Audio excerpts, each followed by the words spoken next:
peu, ils vont avancer. Salut à tous, bienvenue dans mon endroit préféré ici en Égypte, le Sérapéum. Je ne sais pas comment est-ce que je vais filmer encore la vidéo par rapport à la dernière que j'avais faite ici, dont je vais vous remettre le lien, mais c'est toujours intéressant de refilmer pour peut-être revoir des choses, redécouvrir, infirmer, confirmer. Et puis je vais simplement faire une sorte de visite maintenant du Sérapéum, parce que pour tout ce qui est du projet Sérapéum avec les mesures de taille et de volume des cuves, et ben ça ce sera l'objet d'une autre vidéo. Et c'est parti. Voici une première cuve qui me plaît beaucoup parce qu'elle invalide le fait qu'ils aient éventuellement placé la cuve pour ensuite la tailler. Parce que regardez, on passe à peine un bras sur le côté. Et ce qui est aussi très intéressant, c'est de comparer ce qu'on a maintenant ici par rapport à toutes les autres cuves qu'on va voir. C'est que celle-ci, elle est enterrée. Donc très probablement, toutes les autres l'étaient également. Regardez. On voit pas super bien. C'est jamais la même pierre. Celui-là, il est jamais la même forme. Mais comment ils ont fait?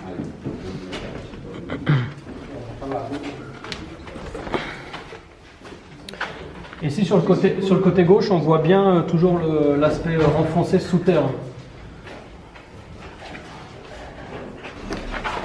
Hop là, ah bon, c'est bien, on voit rien.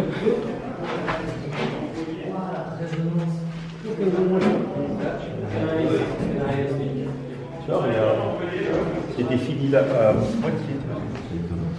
Ouais.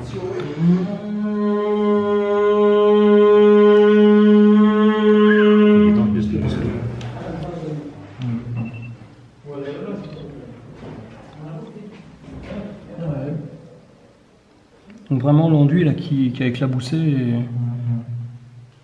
Donc la tenue au moins 4000 ans. Au moins 4000 ans. Ouais.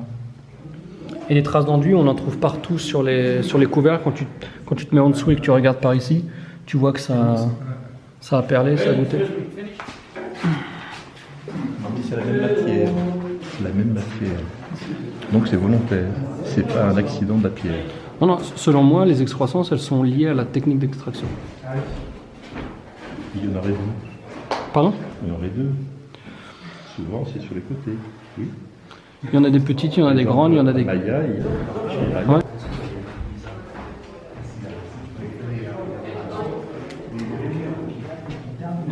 Et il n'y en a aucune identique. Oui, c'est ça qui est étonnant. Par contre, elles ont été répertoriées. Chacune. Elles ont toutes des numéros. Ouais, y a un plan. Non. Est-ce qu'elles ont toutes été relevées? J'imagine. Oui, mais tu veux dire à quel niveau? Design? Là, tu vois, t'as pas d'excroissance. À mon avis, c'était des écriteaux qui n'ont jamais été terminés. Mais ça, dans les monuments, souvent. Sur celle-ci aussi, regardez, on voit, ils ont creusé le sol calcaire pour poser la cuve. C'est des ornements, ça, c'est des sculptures. Ah, Yann, on dirait des sculptures. On dirait des sculptures.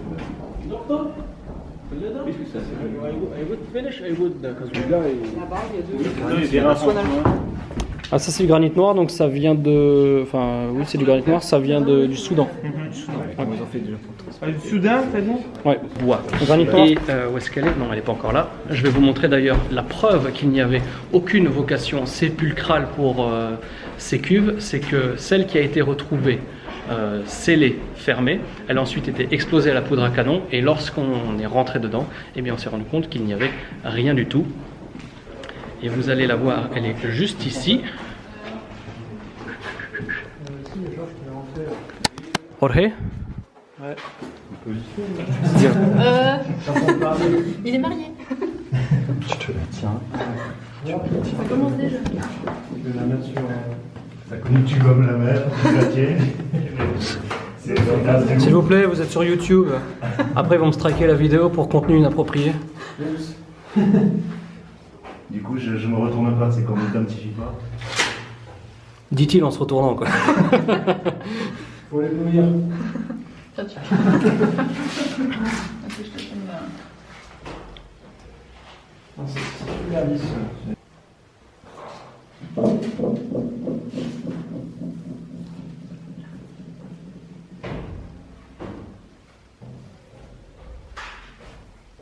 Et on voit encore des traces de Là, la paroi, est-ce que tu peux... Voilà, il y a des belles traces de coulure aussi. Ah mais non, c'est récent ça.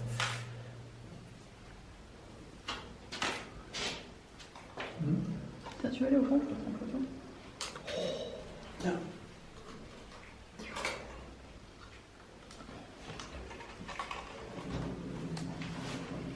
26, non. Il y a une date de 86 là. Quelqu'un qui a un mantra, ça doit être intéressant aussi. Attends, bougez pas. Pardon? Pour faire des mantras avec la résonance. Ah ouais. Oh. C'est impressionnant. Oh. Ah ouais, ça rentre vraiment en fréquence. Ouais, là, quand tu es sur la bonne note. Et ça fait ces fameux sons binauraux, tu sais, ceux qui font comme une ondulation là. Ah, c'est bizarre. Mais bon, c'était pas fait pour ça, vu qu'il n'y avait pas d'ouverture. Bah, ils ont eu un accident de voiture. Ah, voilà. Ah, t'as vu la circulation? C'est le stagiaire, il n'a pas bien terminé. Parce que là, c'est assez.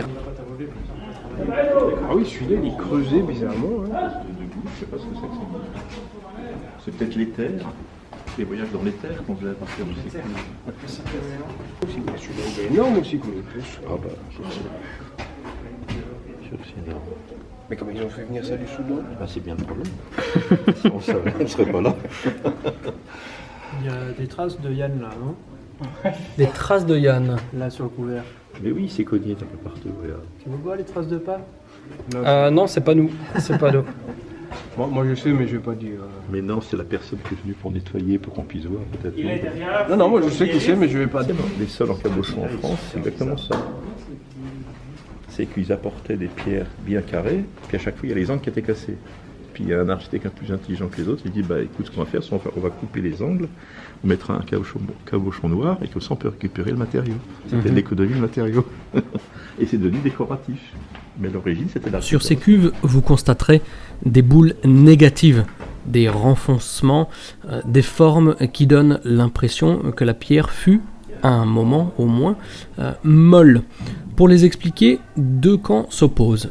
Le premier, le camp de la pierre moulée, qui voit là une preuve incontournable de l'altération de matière permettant de fabriquer ces cuves que l'on demeure aujourd'hui encore incapable d'expliquer. Le second, un camp plus terre-à-terre, qui explique ces défauts de roche par l'explosion de bulles de gaz lors de la formation de la roche, caractéristique que l'on pourrait retrouver dans certaines carrières d'Europe. Quoi qu'il en soit, vous le voyez par vous-même, le niveau de réalisation de ces cuves est absolument incroyable. Ah bah celui-là c'est le dernier qu'on a mesuré, voilà. C'est le ménage. Ouais, on le voit bien. Et là on voit bien le décor. Yeah. 1 minute closed photo عشان stores. Closed photo عشان stores. Des analogies dans les... Aucune. Aucune. Non. Taille est différente à chaque fois. C'est tout le temps, c'est genre 2m17, 0,4, 3m6, enfin... Ah ouais, il n'y a pas de... Et regarde, c'est intéressant, c'est que tu as des niches à chaque fois. Oui, oui, sur les côtés. Moi j'aime bien rêver que c'était là où ils mettaient les machines pour bosser. Non, ou peut-être pour lever le truc. Peut-être, ouais. Ouais, à chaque fois, on dirait comme un axe. Il y a des niches à chaque fois. Ah non, parce que là-bas, il y en a une, 20 cm qui ne travaille pas, c'est pas possible. Oui, il y en a une, elle est collée au mur quasiment. C'est impossible.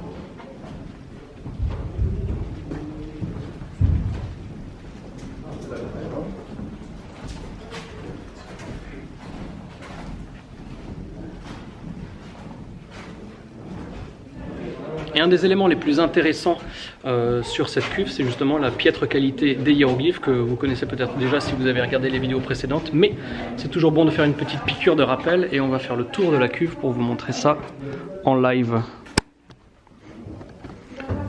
Comme nous disait Florence, c'est du très bon niveau pour un enfant de 4 ans. C'est vrai que c'est bizarre.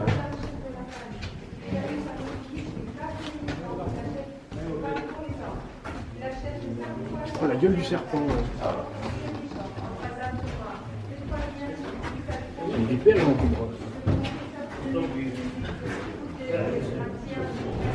Et maintenant, après avoir passé non pas plusieurs heures, mais près d'une heure ici au Sérapéum, personne qui a vu les autres cuves qui sont finies, donc polies avec ce reflet, ne peut décemment penser que les hiéroglyphes qui ne sont présents que sur celle-là, il y en a un petit peu sur une autre, mais intégralement recouvertes, il n'y a que celle-là, on ne peut pas décemment penser ou faire croire qu'ils sont contemporains à la construction de la cuve. J'ai gâché ta photo ?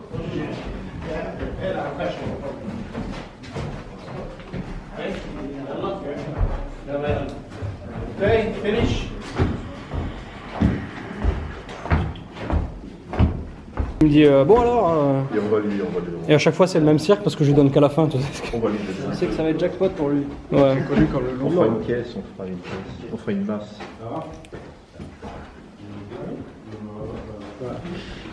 Alors, focus, yes. Voilà, j'espère que cette visite, cette nouvelle visite du Serapeum vous a plu. Je sais qu'elle a plu au groupe, n'est-ce pas ? Très bien. Maintenant, on va manger un petit bout et cet après-midi, on va partir à Dahchour pour la pyramide rhomboïdale et la pyramide rouge qui feront bien évidemment l'objet de nouvelles vidéos sur la chaîne très bientôt. Que dire d'autre ? Bah, effectivement, il faut bien avouer que les poids qui sont généralement estimés aux alentours de 100 tonnes par cuve avec 60 à 70 tonnes pour la base et 30 à 40 tonnes pour le couvercle, on est un petit peu loin de la réalité parce qu'on a mesuré, on a calculé les volumes, on est plus sur du 50-60 tonnes maximum pour toute la cuve et son couvercle. Par contre, il y a toujours l'interrogation du pourquoi, car c'est évidemment pas des sarcophages de taureaux. Car les sarcophages de taureaux, on les a retrouvés dans des petits sarcophages en bois. Mais même Auguste Mariette, dans ses recherches, mentionne ces cuves, mais n'a pas retrouvé de taureaux dans ces cuves. Les taureaux, ils ont été retrouvés dans les sarcophages en bois. Sans conteste, en dehors des pyramides, le site le plus ahurissant, le plus énigmatique de toute l'Égypte.